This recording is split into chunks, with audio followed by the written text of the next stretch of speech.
Samantala sa mga nagpaplano diyang bumiyahe pa Tagaytay, pwede na hong daan ang bahagi ng Cavite-Laguna Expressway. Bukod sa mas mabilis na biyahe, Connie, may maagang pa Christmas pa. Uy, libre pa po ang toll dyan sa ngayon. At balita ko, dati raw 40 minutes ang biyahe galing Binyan papunta ng Tagaytay.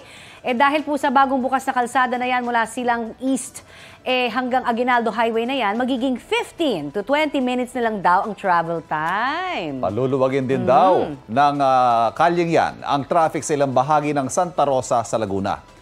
Yun nga lang, hindi yan forever libre ha. Sa ngayon po kasi abiso na lang ng Toll Regulatory Board ang inihintay bago maningil ng toll. Puntahan natin si Susan. Balita ko, may tututukan kayo tuwing 10:30 a.m. sa GTV. Alamin ang mahahalagang balita at impormasyong dapat niyong malaman sa Balita Ko tuwing Lunes hanggang Biyernes. Mag-subscribe din sa GMA Integrated News sa YouTube.